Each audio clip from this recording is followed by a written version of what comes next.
Dahil marami ng hinog na saging, magluluto tayo ngayon ng traditional na version ng maruya, marhuya o ang tinatawag na banana fritters sa Ingles. Napakadaling gawin itong ating lulutuin ngayon. Ang saging na sabat talaga ay napakaraming mapapagamitan. Kaya kung may malawak tayong lupa, siguro ang pinakamaganda ay ang itanim natin ay saging. Dahil walang katapusan ang pangailangan ng tao sa saging. Ang saging ay pwedeng nilaga, pwedeng prito, pwedeng binangi.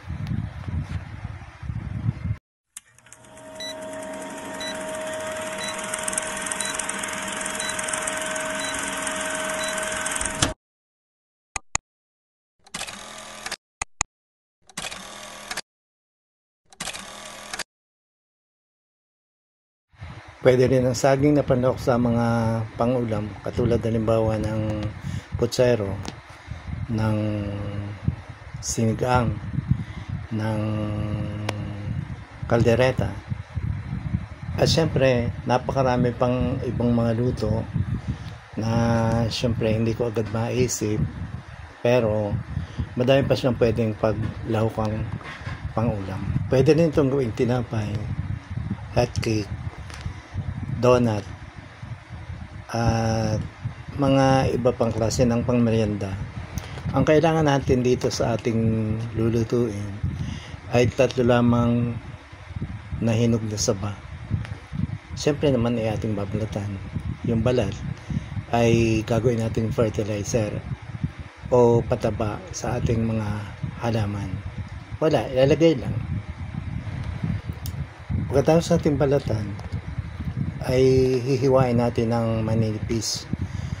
Mga 3 o 4 na hiwa ang gagawin natin kada isang saging. Ano nga pala kung aking sasabihin ay confirmed na chismis.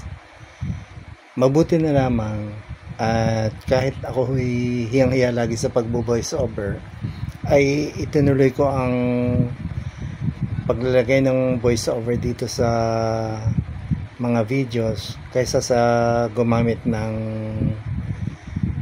mga music. Kasi yun hong isa kong video mga 1 year ago o 2 years ago ay tunay na nung makita ko ay mayroon na namang copyright claims. Naghahabol ho yung mika niya ng kanta. Magbabanaw muna ho ako ng cake flour. Kailangan ay areho ay talagang mapinong ang aking pagkakabanaw.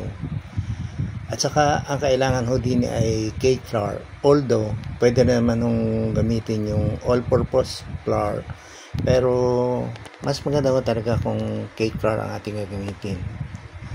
Mapinong ho pagka ang ating gagamitin ay cake flour. Habang binabanaw natin yung ating cake flour, ay nilagyan na din natin ng asukal para may lasa ang ating niluluto. At dahil ho, sa tingin ko naman ay okay na yung aking binabanaw, ay atin hong ilulublob yung mga ginayat na saging.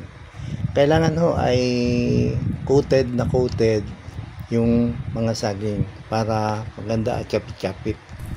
Ipapainit na din ho natin sa ating mahiwagang kawali ang mantika na ating pagpiprituhan ng ating inilublob na saging sa binanaw na cake flour.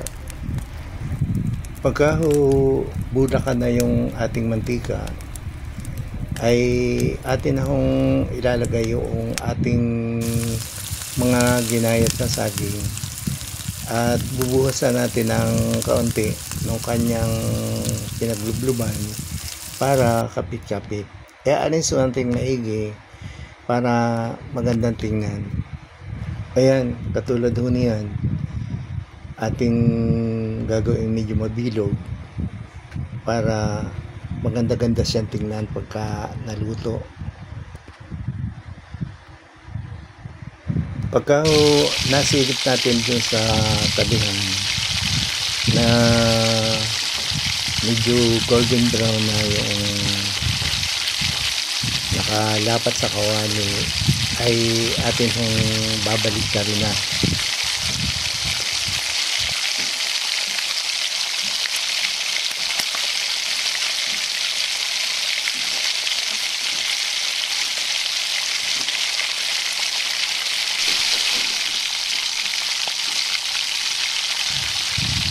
Pagkatapos natin dun sa unang hang, ay paulit-ulit natin gagawin yung proseso hanggang sa matapos tayo ng pagpiprito. At pagtapos na, ay di kukuha tayo ng silya at tayo ay sitting pretty na at mangangain na tayo ng ating maruya.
Ay luto na ho rin ating maruya.